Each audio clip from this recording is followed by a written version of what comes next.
자, 지금 이제 배우시는 분이 여전히 23년 된 분이라서 이 저평가 매수법 역시 핵심만 쭈쭈쭈쭉 가르쳐 드려도 될 것 같아서 페이지당 한 1분 정도 이렇게 잡고 진행을 하려고 합니다. 네.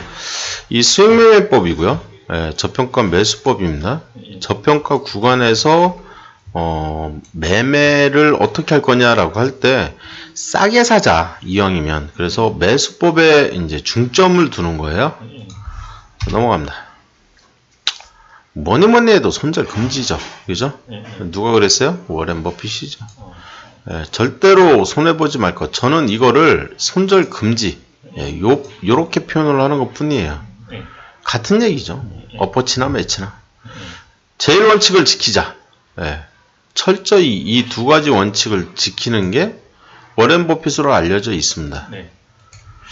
우리도 좀 그렇게 하면 안 되겠냐. 물리면 그냥 안 팔면 되지 않겠냐. 그 회사.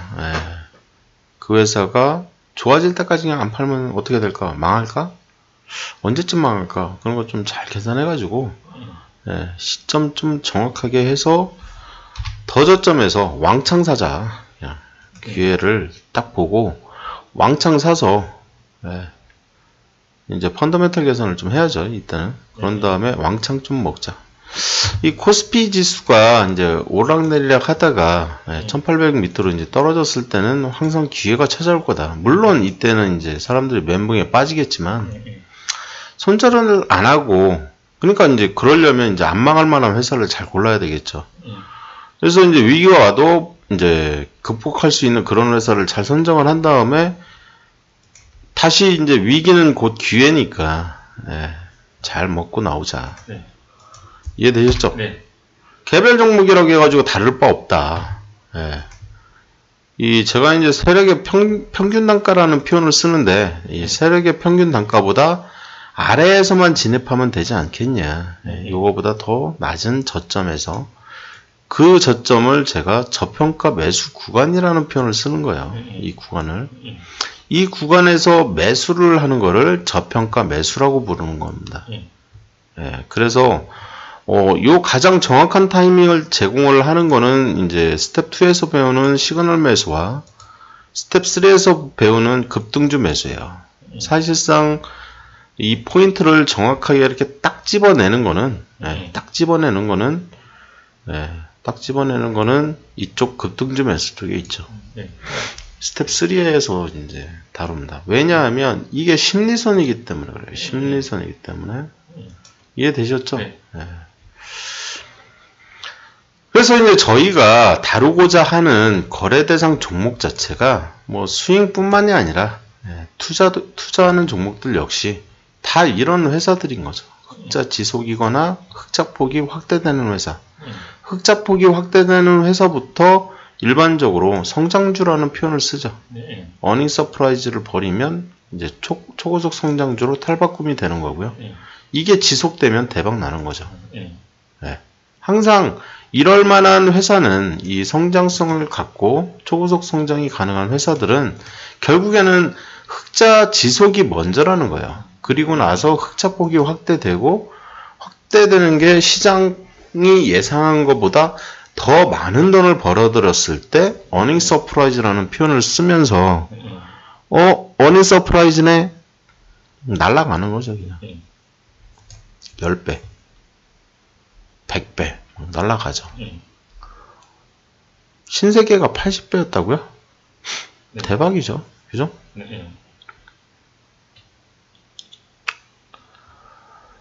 이 저평가 매수는 어떻게 만들어진 거냐? 현황 파악 대상 종목을 가지고요. 이 거래 대상 종목을 뽑아요, 저희가. 그 상태에서 기술적 분석을 통해서 매매 타이밍을 잡는 것 뿐이에요. 이해되세요? 그러니까 현황 파악 대상 종목을 저희가 얼마나 뽑냐라고 했을 때 약 100종목 정도만 뽑아내려고 하는 거예요. 전 종목 중에서 기본적 분석과 심리적 분석을 통해서 5%, 상위 5%를 뽑아내려고 하는 거죠. 상위 5%. 상위 5%만 뽑아내고 싶은 거예요. 이해되셨어요? 그 중에서 상위 2.5%만 다시 뽑아내려고 하는 거죠. 상위 2.5%만. 이렇게 뽑아내고 싶은 거야. 그러니까 시점마다 계속 달라지죠. 네. 네. 매년 달라지고 당연하죠. 당연한 얘기예요. 이런 얘기들. 네. 저희가 보는 모든 지표들 기본적 분석에 해당되는 지표가 있고요. 심리적 분석에 해당하는 지표가 있습니다. 그리고 기술적 분석에 해당하는 지표가 있어요. 그 지표들을 가지고 이제 매매법을 만들어내는 과정이에요. 얘는 결론이에요. 결론. 네. 그래서 MACD가 우상향하고 스토캐스틱 슬로우가 골든크로스를 보내면 RSI가 우상향할 때 그때 나는 심리적 저점에서 평소 거래량을 확인하면서 세력 동향을 잘 파악을 해서 기술적 분석을 통한 매수를 하고 싶은 거죠. 그리고 나서 심리적 고점, 음봉 매도입니다. 여기서 얘기하는 이 심리적 고점은 스윙 트레이더나 단기 트레이더들이 생각하는 그 고점을 얘기를 하는 거예요. 네. 그때 절반 매도 조건과 50%, 이 최근 발생된 양봉의 50%를 덮는 음봉이 발생하면 그때 나는 물타기 했을 때 물탄 물량을 팔겠다. 네. 이해되셨어요? 네. 물타기를 안 했어. 그러면 나는 얘가 완전히 진짜 하락이라고 가르쳐 줬을 때 그 시점에 전량 매도를 하겠다. 이게 심리적 고점 매도죠. 이게 도대체 뭔 소리인지를 못 알아듣겠다 라는 분들을 위해서 예제 들어갈게요. 예제. 그럼 저는 항상 S1을 누르죠. 적당한 예제. 이쪽 저평가 매수 쪽에 이제 신호가 막 떠 있어요. 얘네들 막 사라고 신호를 보내고 있죠. 그래서 심리적 저점을 한번 구해볼게요. 심리적 저점. 그냥 이 선 하나 긋고요. 이렇게 얘를 심리적 저점이라고 부른다면 예를 들어서 얘가 심리적 저점이다. 그러면 심리적 고점은 어디냐? 여긴 것 같다. 이게 최고점. 뭐 이렇게 잡으셔도 되고요. 이건 신규주기 때문에 심리적 저점을 여기를 잡으셔도 상관은 없어요. 상관없죠. 내 맘이죠. 뭐. 본인만의 룰대로만 하시면 되는 거예요. 항상 본인만의 룰을 만들고 심리적 저점과 심리적 고점을 잡습니다. 이렇게. 그런 다음에 한 칸, 두 칸, 세 칸, 네 칸, 다섯, 여섯, 일곱, 여덟, 아홉, 열, 열하나, 열둘, 열세, 열네, 열다섯 칸. 대충 절반. 하나, 둘, 셋, 넷, 다섯, 여섯, 일곱 판. 여기가 절반이죠. 그죠? 여기가 절반이니까 여기는 좀 고점이고 여기는 저점인 것 같은데 확실한 저점은 7칸이니까 하나, 둘, 세 칸 좀 넘는 한 요 정도가 이제 또 반띵 하는 것 같아요. 그죠? 이 정도가. 4분의 1토막이네요. 여기가. 여기는 이제 여기는 이제 확실한 고점이고, 그죠? 여기는 확실한 고점, 여기는 확실한 저점이라는 거죠. 이해되셨죠? 자, 이 밑에 구간을 얘기를 하는 거겠죠, 제가. 심리적 저점이라고 하면. 이런 저점에서 뭘 보겠다고 했어요? MACD 보겠다고 했어요. MACD, 그죠? MACD가 우상향하면, 여기서부터 오네요? 여기서부터, 그죠? 여기서부터. 이쪽은 MACD가 나오지도 않았어요. 그죠? 그러니까 이쪽은 다 버리고, 이런 뭐 심리적, 저점이 이쪽에 조금 있는데, 이쪽은 버리고, 여기는 이제 우하향이니까 버리고요. 그죠? 여기까지 다 버려야죠. 여기서부터 보셔야죠. 여기서부터. 그죠? 우상향하는 시점에, 누가 알려주면, 스토캐스틱이 알려주면, 그죠? 스토캐스틱이 이제 알려주겠죠? 사라, 팔아라, 막 이런 얘기들을 한다는 얘기잖아요. 이렇게. 그래서 얘가 이제 사라고 한 날은 요 날이에요. 요 날. 요 날이라는 얘기는 저 꼭대기에 있을 때 얘기네요. 심리적 저점 벗어났네요. 벗어났잖아요. 그죠? 얘는 아니네요. 이해되셨어요? 얘는 아니에요. 다음에. 사라고 한 날. 사라고 안 하네요. 좀 사라고 좀 했으면 좋겠는데. 여기는 이제 MACD만 봐도 우가 하향이니까 다 버리고요. 자, 우상향으로 갑니다, 이제. 우상향으로 이제 가려고 해서, 스토캐스틱이 사라고 한 날 살려고 하는 거죠, 이렇게. 이런 날. 그죠? 그때 RSI가 우상향하면, 우상향하죠. 이해되세요? 네. 예, 이날 발생한 것처럼 보여요. 그죠? 골든크로스가. 네. 이날 발생했어요. 네. 그냥 퍼센트 K가 41.18이고요. 41.25예요. 그러면 골든크로스가 났을까요? 안 났을까요? 이날. 퍼센트 K가 41.18이고요. 퍼센트 D가 41.25잖아요. 골든크로스가 났어요? 안 났어요? 안 났어요. 안 났죠. 네. 이해되셨어요? 네. 예, 숫자 보는 거예요. 이렇게 디테일을 보시는 거예요. 네. 그럼 안 사면 돼요. 아침 장 시작과 동시에 떴겠죠. 빵! 그러면서 스토캐스틱이 사라고 했겠죠. 그죠? 골든크로스가 이날 났을 거라고요. 아침에. 갭상하면서. 바로 났을 거라고요. 그러면 사야죠. 그죠? 아침에. 바로. 이해되셨죠? 내가 본 시점 기준이기 때문에 밑에서 사게 된다고요. 이건 무조건. 그럼 당일날 몇 프로 먹어요? 그냥 한 3% 그냥 무난하게 먹는 거죠. 이해되셨죠? 그 다음에 언제 팔아야 돼? 지금 이제 우상향 구간에서 스토캐스틱이 사라고 해서 샀어요. 그죠? 이해됐죠? 무슨 얘기인지 디테일 배우시는 거예요, 지금. 그래서 딱 봤더니 지금 내가 얘를 완전히 덮으면은 저는 손절이 없기 때문에 안 팔아요. 그죠? 안 팔죠. 지금 파는 조건식이 아니에요. 얘는. 도대체 내가 언제 팔아야 돼? 원래 올랐네? 양봉이니까 안 팔아요. 그냥. 양봉이니까 안 파는 거라고요. 음봉에 나와서 이제 파는 거예요. 이렇게. 근데 아직은 안 배우셨는데 지금 이게 이제 급등 패턴이거든요. 급등 패턴. 그래서 저기 고가가 30%예요. 30%. 그죠? 30%. 매도법 하나 더 가르쳐 드릴게요. 전문가니까 이제. 몇 년 했다고요? 13년 했습니다. 13년. 다 알아들을 수 있어요. 이런 얘기. 바로바로 알려드리죠. 나오면. 자, 급등주에 10% 이상의 이 매도법이에요. 매도법. 매도 어디였어? 매도가 10% 이상의 장대 양봉. 자, 예조건식이 나왔어요. 그죠? 급등주. 급등한 종목의 매도 조건과 방법. 예, 두 번째입니다. 두 번째는 10% 이상이에요. 10% 이내와 10% 이상은 다르거든요. 10% 이상의 장대 양봉이 발생을 했어요. 장대 양봉이 발생을 하면 장대 양봉의 의미는 이 거래량이 필요하죠. 거래량. 예, 거래량. 300% 이상.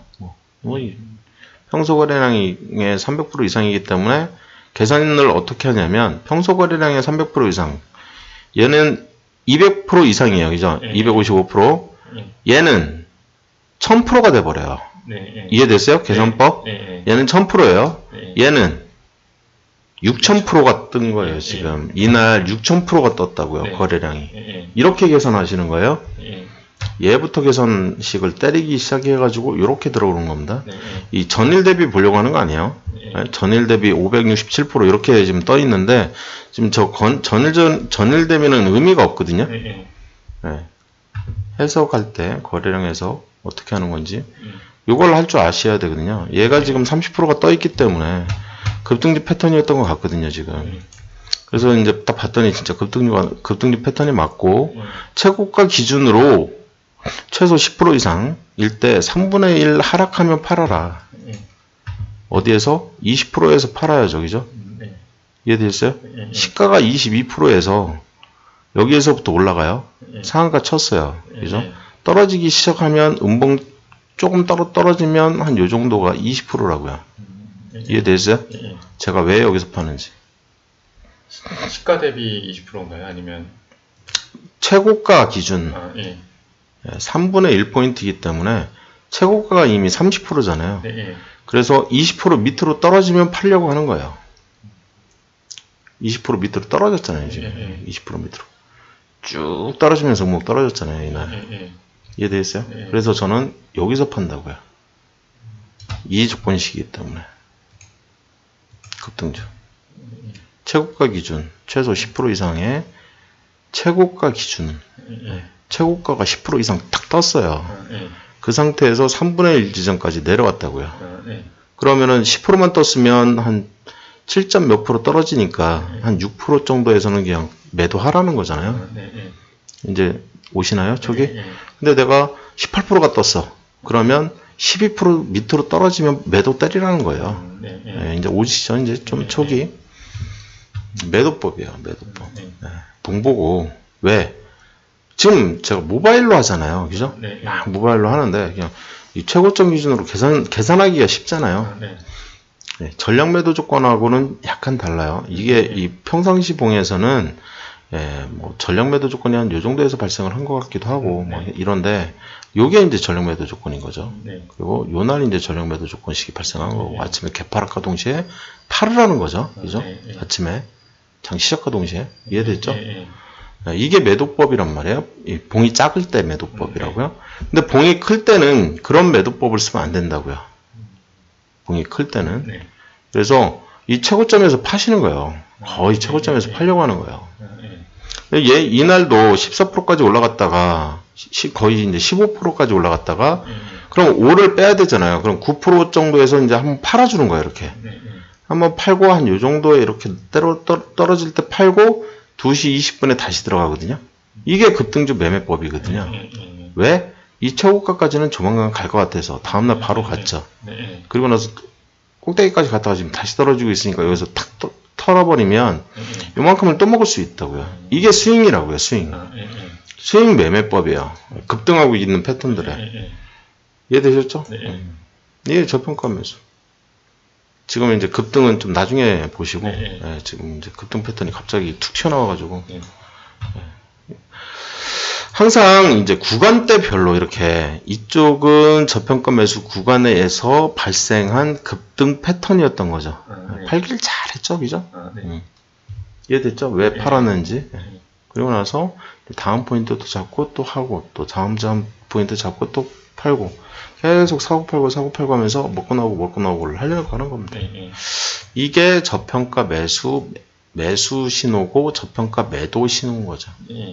요 두 개만 알고 있어도 돈 버는 데는 큰 문제는 없겠구나라는 생각이 조금은 들 거예요.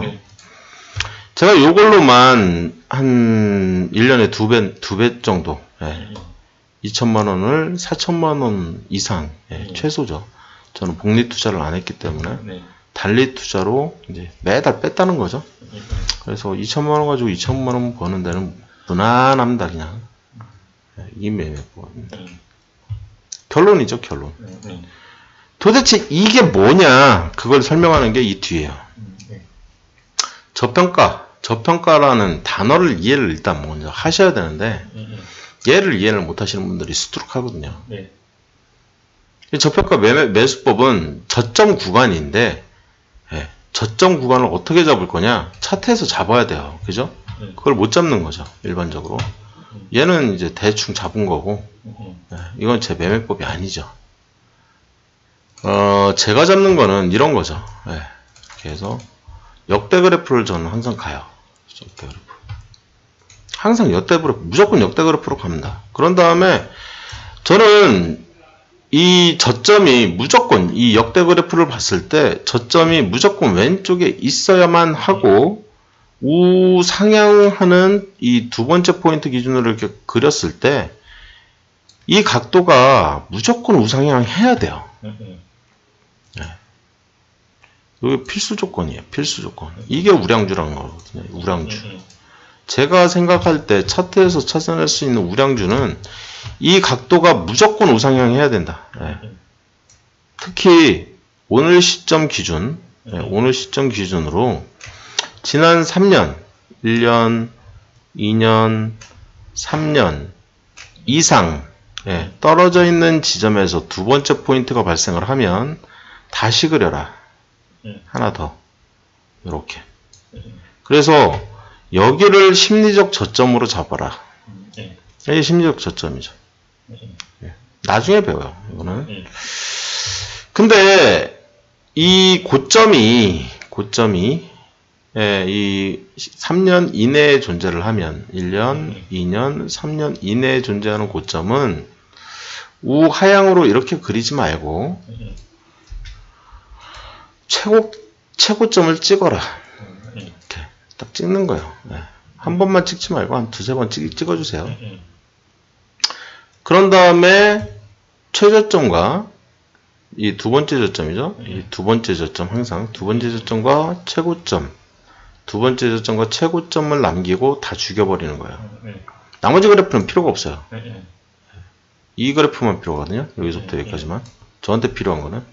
그 상태에서 오늘 시점이 지금 이 위치가 저점이냐 고점이냐를 나타내는 거는 저점이다 고점이다 그럼 가운데도 좀 있지 않을까? 저는 그 생각을 하는 것 뿐이에요. 그냥. 네. 그잖아요. 네. 저점이 있으면 고점이 있어. 그럼 중간 가운데점도 있잖아요. 네. 그럼 나는 어떻게 잡을 거냐? 저는 33.3%를 잡으려고 하는 거죠. 하나, 둘, 셋, 넷, 다섯, 여섯, 일곱, 여덟 개 반 정도 돼요. 그러면 한 두 개 하고 한 70%? 네. 하나, 두 개 하고 한 좀 더. 네. 이 정도가 저점 구간으로 보입니다. 이 정도가. 하나, 둘, 두 개 하고 한 반 정도? 너무 좀 빡시게 잡았나요? 대충 그리세요. 대충. 그런 다음에 이 아래 구간에서만 하겠다는 거죠. 이 아래 구간에서. 이게 심리적 저점 구간입니다. 지금. 이 주식은 지금 심리적 저점에 있다. 이해되셨죠? 지금 이런 것들을 표현한 게 이 페이지예요. 이해되셨죠? 이 페이지입니다. 그래서 주가는 하락 구간이 있고요. 횡보 구간이 있고요. 상승 구간이 있어요. 저평가 매수법이라는 거는 저점 횡보 구간 90%, 네, 상승 구간 5%, 요 구간 얘기를 하는 거예요. 그 중에서도 저점 구간, 네, 더 밑에 33.3%, 네, 하락 구간 5% 중 추가 하락 가능 구간에서의 추가 하락 가능하죠. 그죠? 이쪽은 추가 하락 가능하다고요. 이쪽에 추가 하락이 가능하다고요. 네. 이 가능하다는 것을 알고 스윙을 하려고 하는 거예요. 스윙. 이쪽은 다 스윙. 스윙이라면 한 2주 내로 그냥 먹고 나오려고 하는 그런 매매법을 하려고 하는 거고 그렇게 수익을 챙기려고 하는 거예요. 이해되셨죠? 자, 고점에서 막 이익 챙기려고 하는 게 아닙니다. 이해되셨죠? 그래서 이제 여기서부터 이제 얘기를 하려고 하는 건 뭐냐면, 영문에다가 제가 세팅을 해놨다. 이 조건 검색식이라는 거를. 그래서 이 저평가 매수 신호라는 걸 만들어 놨는데, 조건식도 같이 있고요. 이 조건식이, 키움증권의 HTS를 쓰다 보니까, 제가 보는 시각과 키움증권에서 이 툴에서 제공하는 그 프로그램의 차이가 있어요. 그러니까 키움증권은 제가 만든 지표를 아예 못 쓰게 만들어요. 이 조건식에다가 자기네 것만 써라 이렇게 그냥 결정을 해버렸기 때문에 제가 이 기술적 분석 쪽에 이 제가 만들어 놓은 지표가 있잖아요. MACD 레이트 없어요. 여기 땡겨올 수가 없어요. 땡겨올 수 있게 만들어 달라고 요청을 했는데 안 만들어져요. 싫대요. 그럼 뭐 저는 할 수 없잖아요. 이게 MACD 레이트라는 걸 만들었었잖아요. 그럼 만들었는데 이쪽으로 땡겨올 방법이 없는 거예요. 그래서 조건식이 지저분해지는 거죠. 이렇게 하나, 둘, 셋, 네 개 이렇게 만들었거든요. 원래 이게 하나인데 가격대별로 이렇게 구분을 해버렸거든요. 제 조건식을 강제로 만들어 내는 거죠. 그냥 제가 보고 싶은 걸 보려고. 이해되셨죠? 그런 식으로 이제 하나씩 만들어 가는 과정을 이제 얘기를 하는데, 제가 보는 거는 얘네가 아니에요. 이게 아닌데 어쩔 수 없이 이렇게 만드는 지표들이 있다는 얘기예요. 제가 보려고 하는 것과 이 키움증권에서 제공하는 이 툴의 차이점이 있다고요. 그거를 좀 정확하게 알고 이 접근을 해야 된다. 그래서 거래 대상 종목이 아닌데 막 띄워요. 얘가. 예를 들면. 그게 좀 전에 본 웹스였죠. 그죠? 저평가 매수, 좀 전에 이제, 이 저평가 매수 시그널에서 지금 문제가 이 웹스가 떴잖아요. 띄우면 안 되는데. 이런 일이 발생할 수 있다는 얘기예요. 사지 말라는 종목인데 사게 되는 현상이 발생하거든요. 제 매매법을 이해 못한 상태면.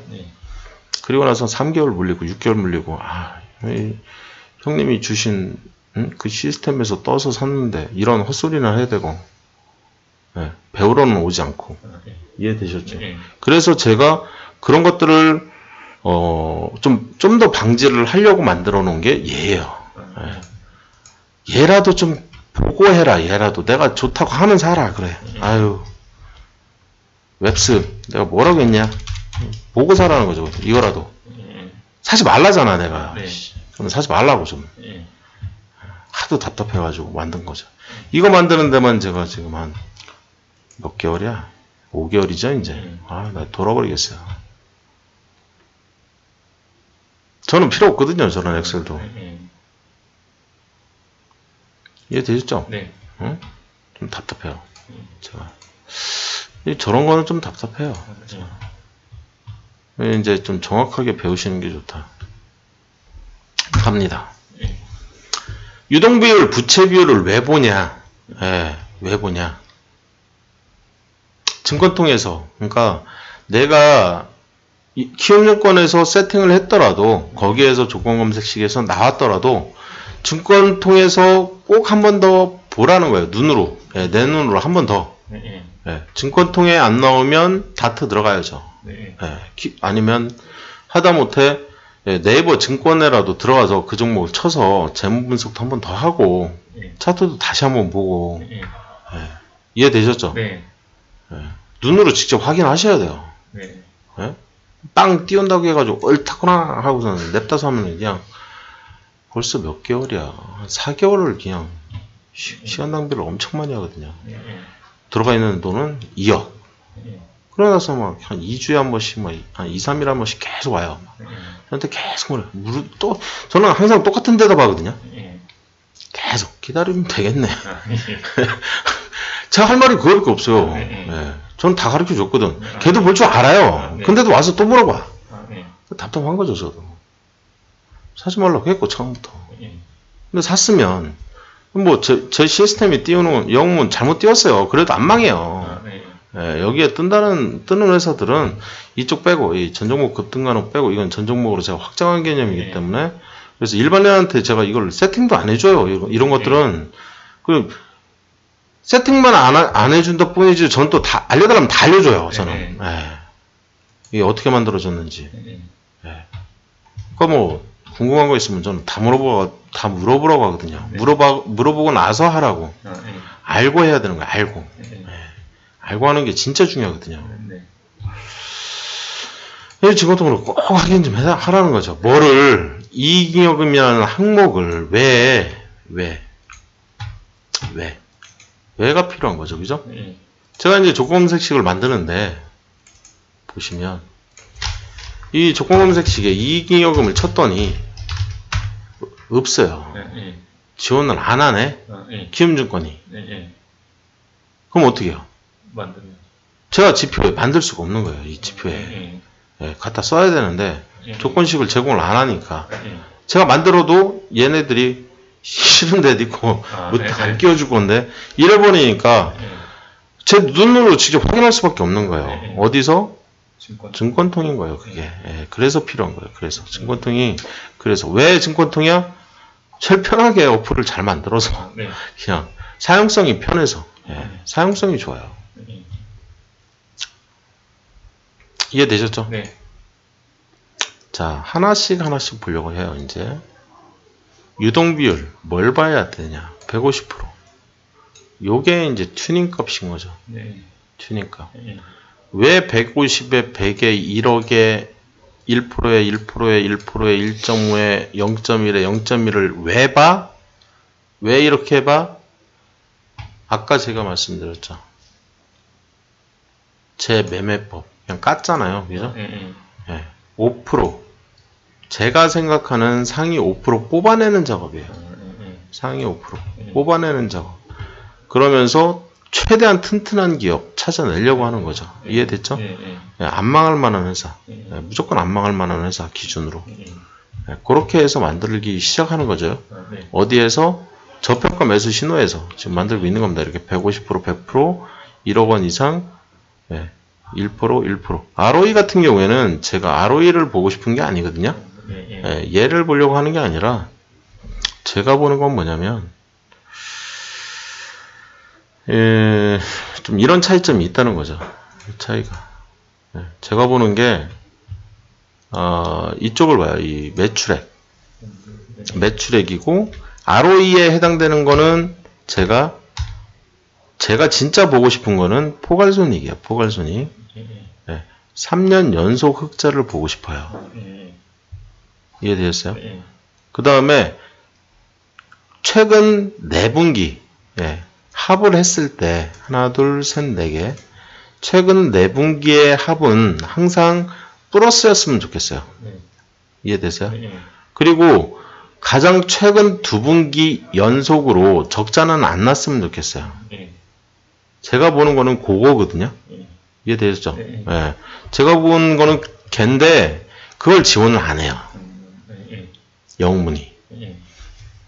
조건식에 보면 영업이익이 있죠? 포괄손익이라는 개념이 있죠? 엔터를 칠게요. 그냥 없다고요. 보여드렸죠? 그래서 포괄손익 대신에 그러면 영업이익이나 영업이익 이런 것들을 좀 넣는 게 어때요? 영업이익률이라는 게 있고요. 영업이익 증감률이라는 게 있고요. 그 다음에 영업이익이라는 게 있어요. 얘를 넣는 거는 어떻습니까? 넣고 싶으면 넣으세요. 이해되셨어요? 저는 저걸 보는 게 아니기 때문에 저는 영업이익 많이 나오면 좋죠. 그렇지만 세금 내서 마이너스야. 저는 그건 싫거든요. 회사에 돈이 쌓이는 게 좋아요. 저는 무조건. 회사에 돈이 쌓이는 세금 낼 거 다 내고 이거 차 떼고 포 떼고 뭐 주고 뭐 줄 거 다 주고 그래도 돈이 남는 그런 기업이 좋거든요. 저는. 그러면은 궁금한 게 저기 순이익을 쓰면 안 되나요? 순이익이요? 그러니까 쓰고 싶으면 쓰시라고요. 예. 쓰고 싶으면 쓰시면 돼요. 근데 제가 보는 개념은 저 순이익이 아니거든요. 여기서 제공하는 순이익은 최근 결산과 최근 분기를 제공하거든요. 근데 ROE는 제공을 어떻게 하냐면 최근 결산과 최근 분기만 제공하는 게 아니라 최근 3년 평균도 같이 제공하고 있거든요. 얘 때문에 얘를 쓰는 거예요. 얘 때문에. 밑에 보시면 조건식에 최근 3년 평균이 들어가잖아요. 이게 흑자잖아요. 제가 보는 조건식하고 좀 더 유사한 게 얘인 거죠. 제가 지난 3년 연속 흑자 보잖아요. 그리고 최근 2년 연속은 무조건 흑자거든요. 이거는 제가 절대 양보 못하는 거거든요. 그래서 최근 결산만 봐서는 최근 결산은 얘잖아요. 그러면 흑자 전환이 걸려버려요.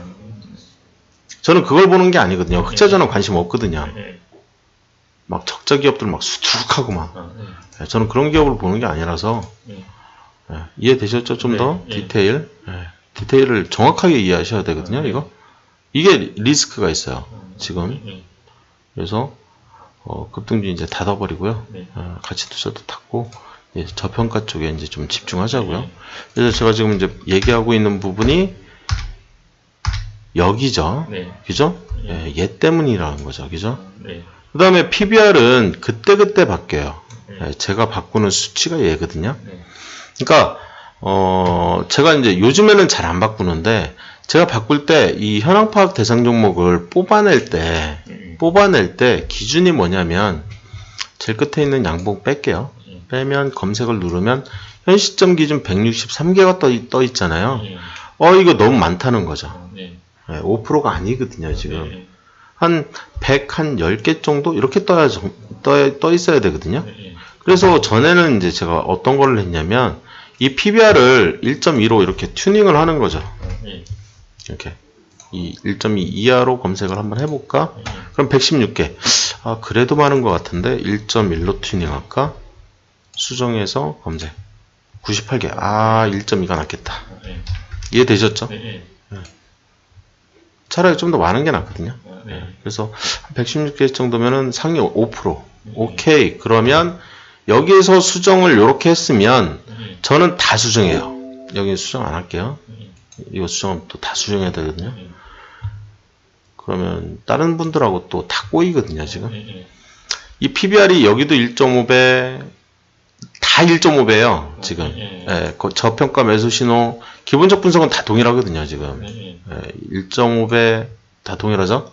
우상향 매수도 밑에 PBR을 보시면 1.5배. 그러니까 제가 구간을 잡아놨다는 얘기는 걔네들 가지고 자, 얘 얘기를 계속 하는 거죠. 이쪽 얘기를 하는 거죠.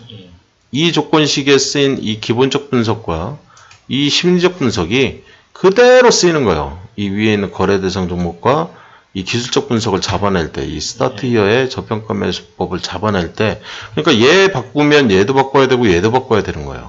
같이 쭉 이해되셨죠? 그리고 제가 지금 이쪽에서 하려고 하는 게 또 이 현황, 장현황, 전체적 현황 파악을 제가 코스피나 코스닥 지수만 보는 게 아니라 이 저평가 우량주들의 동향도 같이 보고 있거든요. 이해되셨죠? 그래서 이제부터 폭락을 나타내는 것, 진짜 폭락이다 이거는. 이거는 앞으로 좀 하락할 것 같은데 전체적 파악을 제가 이제 확인을 할 때 코스피 지수의 그래프만 보고 확인을 하는 게 아니라 저는 이 저평가 우량주의 상태를 보고 또 확인하는 게 있어요. 그래서 그런 데 쓰이기 때문에 이 숫자가 되게 중요해요, 저한테는. 그래서 그냥 제가 지금 이 현황 파악 대상 종목 기준으로 아예 수정을 안 하는 이유 중에 하나가 저는 평소에 163개 정도 떠 있다는 거 알고 있어요. 이해됐어요? 이 정도라는 걸 알고 있고요. 그 중에 양봉이 몇 개인지를 세려고 하는 거예요. 이해됐어요? 그럼 오늘 장이 약간은 하락장인 것 같은데 이런 느낌이 들거든요. 이해되셨어요? 그리고 거래대상 종목 같은 경우에는 검색을 했을 때 제가 50개를 맞춰놨는데 116개가 떠 있단 말이에요. 그러면 굉장히 많은 종목들이 지금 밑에 있단 말이에요. 지금 밑에 박혀 있다는 얘기죠. 저평가 상태로 굉장히 많은 종목들이 가 있다는 얘기는 전체장이 굉장히 안 좋은 거예요. 언제 폭락해도 이상하지 않은. 저는 굉장히 리스크가 있다고 보는 장이거든요. 요즘 장이. 이런 식으로 판단을 한다는 얘기죠. 판단 자체를. 그래서 얘도 필요한 거죠. 저한테는. 이해됐죠? 현황 파악 대상 종목도 필요하고 거래 대상 종목도 저한테는 필요한 거죠. 그래서 걔네들을 이해를 하는 작업을 하는 게 지금 기본적 분석에 해당되는 부분들이에요.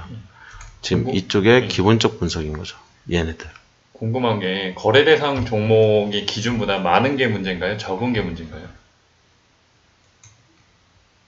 거래 대상 종목이 기준이 50개라고 하시는데 기준이 50개인데 왜 100개가 됐을까요? 왜? 많이 떨어져. 전체장이 막 호황이면 어떻게 될까요? 10개 이렇게 뜨겠죠. 더 적게 뜨겠죠. 그죠? 그러면 제가 완화시켜줘야 되잖아요. 조건을. 그러면 그만큼 얘를 PBR을 2로 완화시켜주면 그만큼 리스크는 커지는 거죠. 그죠? 이해되셨어요? 근데 보통은 폭락은 많이 올라가서 약간 제가 생각하기에는 거래 종목이 한 개다. 그럼 완전히 폭등해서 이제 떨어지는 거가 더 쉽게 떨어지지 않나 싶어서요. 그러니까 개수가 적어지는 게 문제가 아닌가. 개수가 적어지는 게 문제라고요?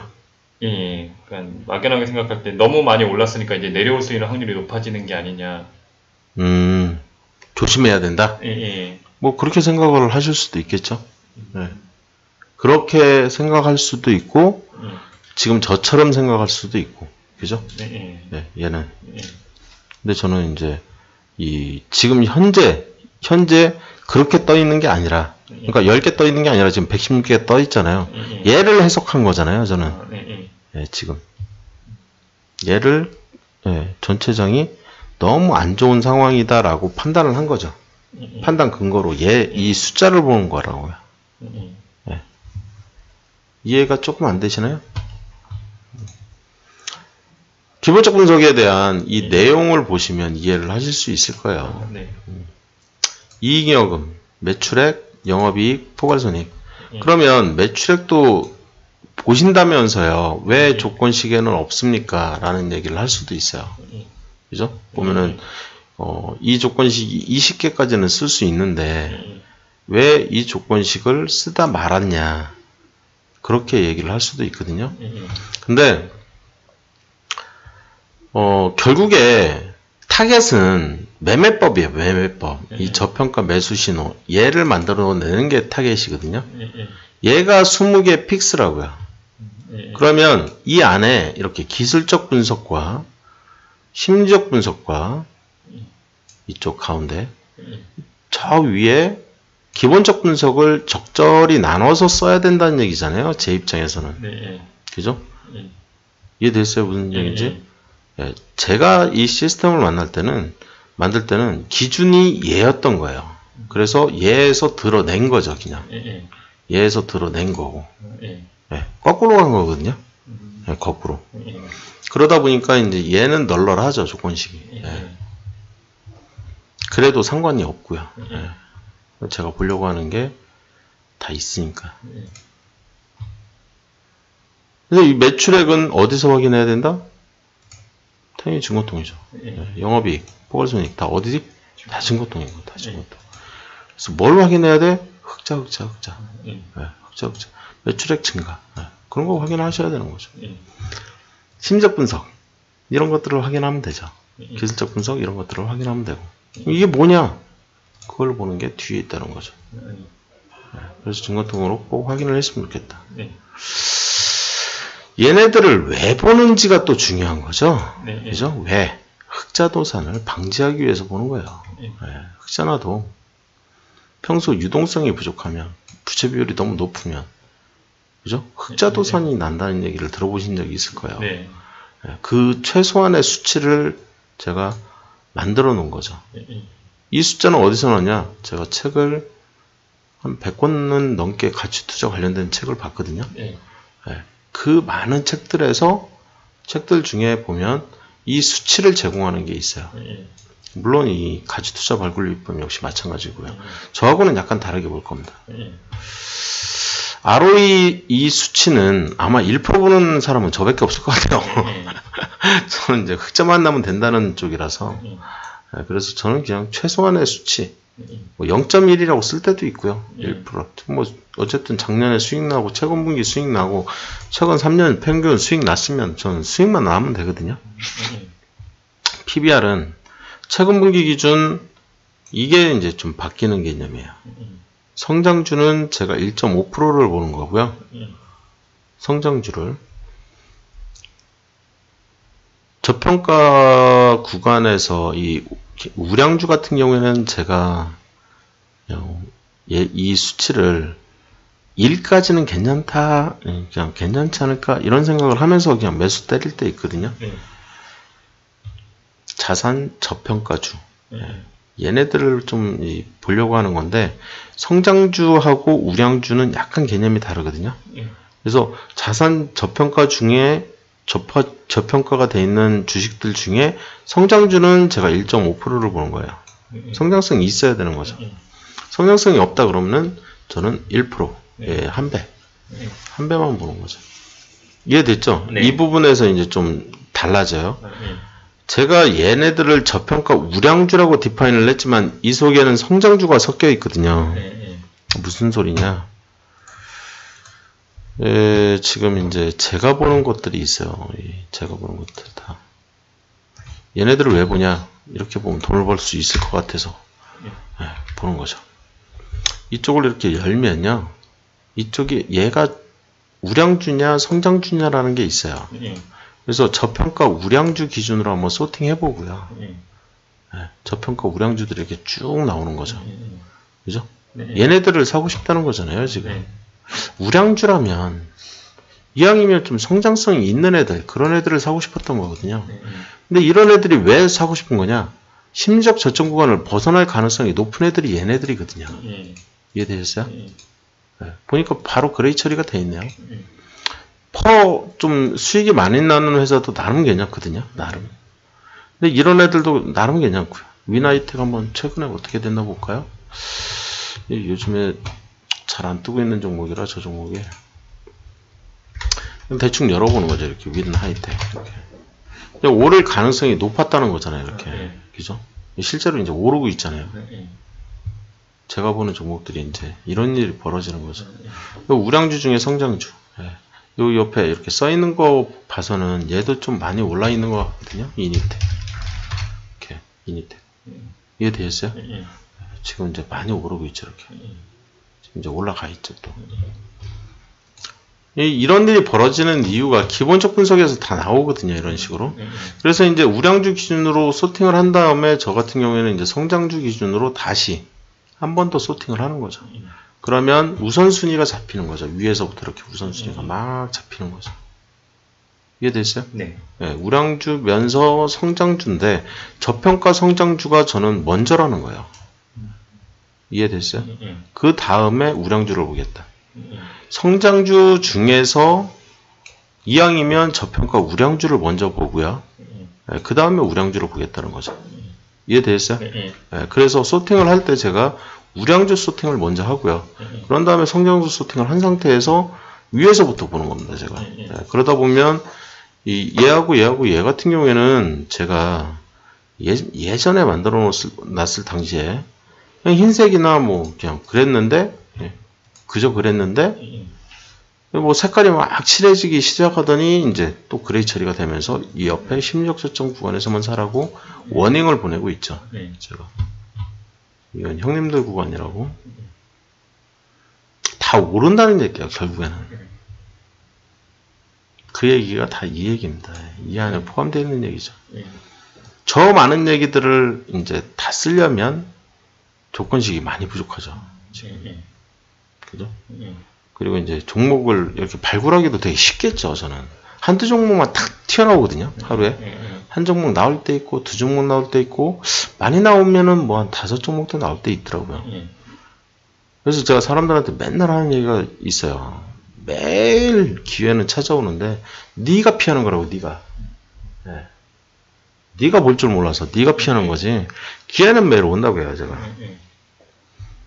그리고 제가 만든 지표를 못 쓰게 만들어 버린 게 좀 크리티컬하죠. 막 계속 그려야 되니까 선도 그려야 되고 막 귀찮죠. 그래서 이제 프로그래밍 그냥 해버리고 그랬더니 또 타이밍 문제가 또 장 마감하고 이 선을 그을 수 있어서 장중에서 선 그리기가 쉽지가 않더라고요. 아무튼 이래저래 지금 고민하고 있는 것들이 많죠. 제가 퍼 PBR 적자를 찾아내기 위한 조건식이죠. 적자난 애들 다 드러내려고. ROE를 넣는데 펄을 왜 넣나요? ROE만 넣어도 적자가 나오더라고요. 신기하게. 나오면 안 되는데.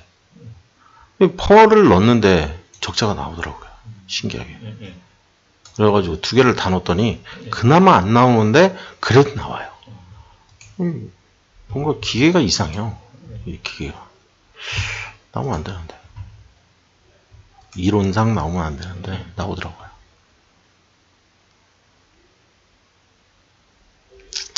그래서 내가 아까 이제 조건식을 만들어낼 때 차트에서 조건식을 어떻게 만들었냐? 조건 검색 누르고요. 그 다음에 이 조건식에서 얘네들을 어떻게 만들어낸 거냐? 그럼 세 조건명 이쪽으로 이제 잠깐만 이쪽을 다 일단 다 삭제를 할게요. 다 삭제해버리고. 뭐야 이거. 조건 검색 다시 가고요. 세 조건명. 아니요. 일단 다 언체크가 돼 있긴 한데 깔끔한 상태에서 왜 그러지? 왜 그럴까요? 조건 검색에서 세 조건명에서 계속 그러네. 하나 더 만들까요? 얘를 다른 이름으로 일단 저장을 하고요. 그래서 얘를 그냥 아예 삭제해버리면 되는구나. 얘를 그냥 삭제해버릴게요. 조건식 삭제는 여기 있네요. 삭제해버리죠. 새 조건명 삭제해버리고요. 그리고 나서 새로 조건식 새로 작성하죠. 여기다 이제 새로 작성하고 싶은 거죠. 그래서 조건식으로 유동비율을 찾고 싶은 거예요. 유동비율 찾는 거죠. 이렇게. 그러면 항상 이런 디폴트 값이라는 게 있어요. 뭐 10% 이상 넣고 싶으면 넣는 거죠. 이렇게. 그리고 나서 검색 딱 때렸더니 320개 조건 만족하는 종목은 682개 이렇게 나오는 거죠. 이해됐어요? 그 다음에 유동비율 말고 제가 부채비율도 보고 싶다. 부채비율. 딱 봤더니 뭐 얘는 최근 분기 기준으로 10% 이상을 보고 싶다. 그럼 추가하면 되는 거죠. 이렇게. 그러면 이 두 조건식을 AND 처리하면 당연히 더 적게 나올 테고요. 네. 그죠? 예. 교집합을 구하는 거니까. 예. 682개가 똑같네요. 네. 그죠? 개가 내내 개예요. 이렇게 얘기하는 거죠. 그러면 조건식을 좀 빡시게 만들까요? 부채 비율을 1000% 설마 이런 기업이 있을까 싶긴 한데 1000% 11개 있네요. 대단하다 진짜. 아, 현대상선 이해되시죠? 예, 이런 기업들은 하지 말라는 거잖아요 지금. 예. 대단하네요 진짜. 10배 부채를 가지고 있다. 와, 대단하다 진짜. 이 조건 만족 종목이랑 검색 결과가 어떻게 틀린가요? 이 조건을 만족하면 이제 11개를 띄우고요. 그리고 나서 여기에다 이제 디스플레이 할 수 있는 한계라는 게 있잖아요. 그래서 그 결과치를 이제 디스플레이를 한 거는 이쪽에 11개 떠 있다는 거죠. 그래서 이제 너무 많으면 그잖아요. 2200개를 다 밑에다 알려줄 수는 없으니까 이 데이터를 다 긁어와야 되니까 이런 식으로 이렇게 하나하나 조건씩 어떻게 만들어서 쓸 수 있는지. 그러면 이거를 하려면 뭘 할 수 있어야 될 것 같아요. 이 하나하나 공부를 해야 되겠죠. 그죠? 그래서 얘가 내 조건식으로 필요한 지 필요하지 않은 앤지를 이 선별 작업을 해야 되겠죠. 하나하나. 그죠? 네, 제가 그 짓거리를 한 거죠. 무식하게. 저는 진짜 엄청 무식하거든요. 그래서 여기서부터 여기까지 그냥 다 공부하고 그냥. 여기서부터 여기까지 다 공부하고요. 여기서부터 여기까지 다 공부합니다. 저는 그냥 다 공부해버려요, 그냥. 네? 이게 다 뭔가, 이게 하나하나 다 찾아보고요. 네. 그래서 뭐 순위분석, 뭐 얘네가 하나하나를 다 열고 다 써봐요, 한번. 네. 저는 약간 좀 무식한 쪽이에요. 그래서 다 해보고 나서 이 하나하나를 좀 어느 정도 좀 제 머릿속으로 이해를 한 다음에 그리고 나서 갖다 쓰는 거죠. 제가 제일 마음에 들어하는 애를. 이해됐죠? 네. 개뿔도 모르면서 막 쓰는 게 아닙니다, 제가. 패턴 분석 역시 마찬가지죠. 안 쓰는 이유가 있죠. 기술적 분석 역시 마찬가지예요. 제가 쓰는 애 있고 안 쓰는 애 있는데 그냥 저는 그냥 다 들어버리거든요. 이게 뭐가 있는지, 뭐가 있는지는 다 알고 있거든요. 그렇죠? 그리고 이 지표를 쓴다 그러면 이 지표는 왜 써야 되고 어디에 사용되고 뭐 이런 것들을 다 이제 머릿속으로 넣고 차트하고 대입도 시켜보고 얘를 쓰는 것보다 안 쓰는 게 낫다라고 디파인을 해버린 거잖아요. 그냥 저는 제 매매법에서는 그렇게 만들어지는 게 조건 검색이에요. 이해되셨죠? 어떻게 만들어지는지.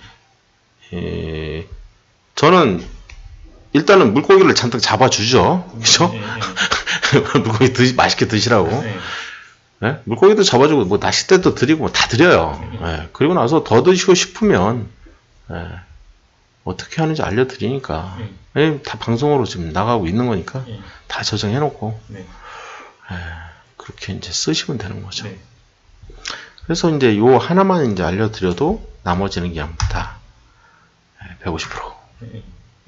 그 다음에 100%. 영업현금으로는 1억 원만 봅니다. 그러니까 영업활동을 했다는 것만 봐요. 영업활동을 했다. 오케이, 콜. 뭔가 돈을 벌려고 작업은 했구나. 그 정도. ROE, 수익 내려고 하는 거, 3개 다. 그냥 조건식, 얘가 그냥 3개를 제공하는 거 다. 굉장히 중요한 지표라고 생각을 하기 때문에 그런 거죠.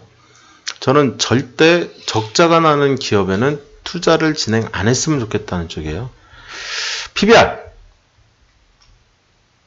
투자 받고 싶으면 돈을 벌어야죠. 돈도 못 보면서 투자해달라고 하면 누가 투자를 해줘요, 거기다가. 말이 되는 소리를 하라는 거지. 그잖아요. 내가 사채로 누군가 돈을 주려고 하는데 그 사람이 돈을 못 벌어 집에서 놀고 있어. 그 사람한테 돈을 투자하고 싶으세요? 아니요. 장사가 엄청 잘 돼. 돈을 되게 잘 버는 사람이야. 그 사람이 돈을 융통을 좀만 해달래. 자기가 이자 어떻게 주겠다. 투자하고 싶어요? 안 투자하고 싶어요? 투자하고 싶어요. 짭짤하게 주겠잖아요.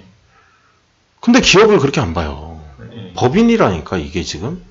법적으로 인간이라니까. 인간 똑같은 사람이에요. 예, 사람인. 예, 법인이라고요. 법에서 인정한 사람. 심플하게 생각하시라고 항상. 그냥 상식적으로. 옆집 회사는 사람이라고 생각하는 거죠. 예? 옆집 회사니까 옆에 있는 회사. 삼성전자네요. 삼성전자. 저기 삼성전자 보이죠? 거기 있는 거예요. 거기. PBR. 좋죠. 투자를만 해요. 삼성전자는. 좋죠. 삼성전자. 좋아요. 진짜요. 진짜 좋아요. 삼성전자. 방송 듣고 있는 사람들이 제가 삼성전자 출신이라고 너무 좋게 생각하는 거 아니야? 얘기를 하는데 우량주면서 성장주 맞아요. 대형주인데도. 대형주인데 1억이 쉽지 않거든요. 우리나라 기업 중에 2개밖에 없는 거예요. 지금 고려아이언하고 대형주인데 이러고 있는 거는 2개밖에 없는 거죠. 되게 좋은 회사들인 거죠. 엄청난 거죠. 원래 부자고 원래 돈 잘 버는 이렇게 표현하면 되죠? 제가 삼성전자죠. 저평가 우량주 부자인데 비리비리한 거죠. 수입이 별로 없는. 그렇게 생각하시면 되죠. 이 경험을 저는 이제 현금 자산, 뭔가 할 수 있는 거리가 있는,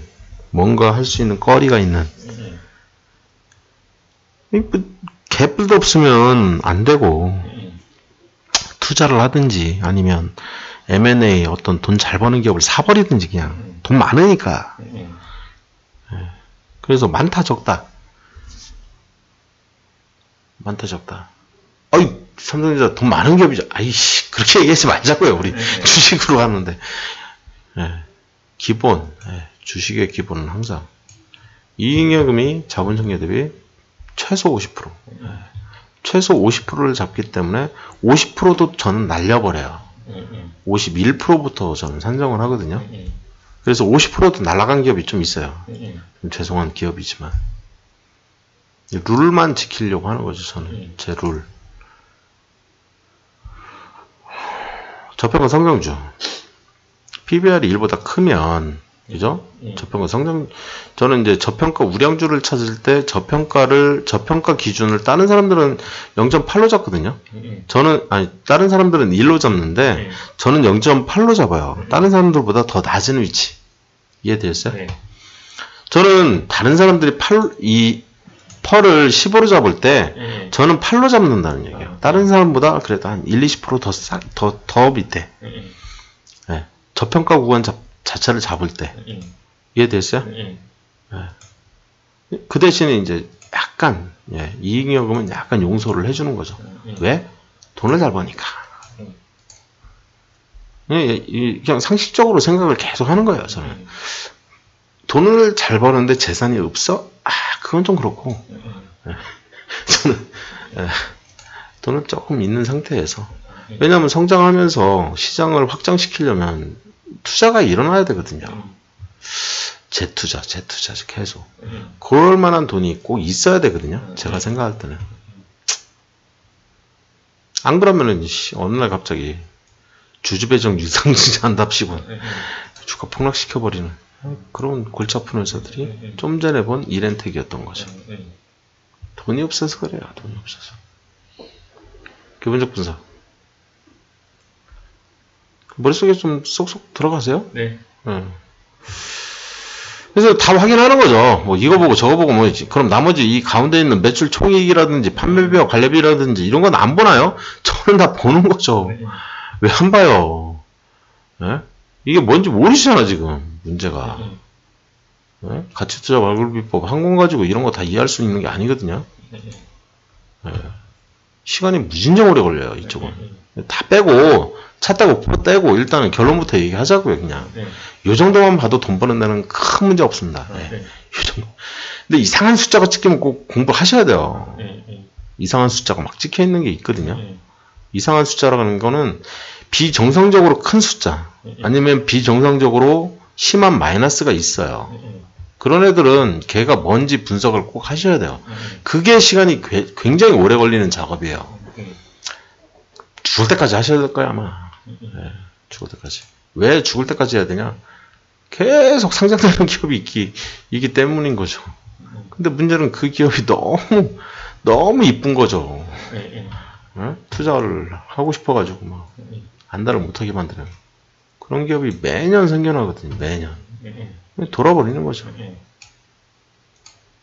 그러니까 죽을 때까지 할 작업인 거예요. 그런 게. 이익여금을 왜 이렇게 좋아하시는 거예요? 막 뭐라고 하는 사람도 있을 수 있어요. 그렇지만 저는 얻어 걸리는 걸 또 좋아해요. 얻어 걸리는. 어느 날 갑자기 무상증자 한다고 막. 어느 날 갑자기 배당을 막. 저 보여드리잖아요. 저희. 아예 여기다 갖다 놨잖아요. 그죠? 지난번에 보셨죠? 네. 제가 배당 받은 거. 막 지금 집에도 좀 수두룩하거든요. 저런 거. 20종목이거든요. 저는. 최소. 통장 하나에 20종목. 배당 받는 것만 뭐 20종목이라는 거니까. 현금 자산. 회사에 현금 자산이 얼마나 많은지 유동성 자산이긴 한데 약간 좀 다른 개념이에요. 적대적 M&A 가능성. 이거는 대박이죠, 진짜.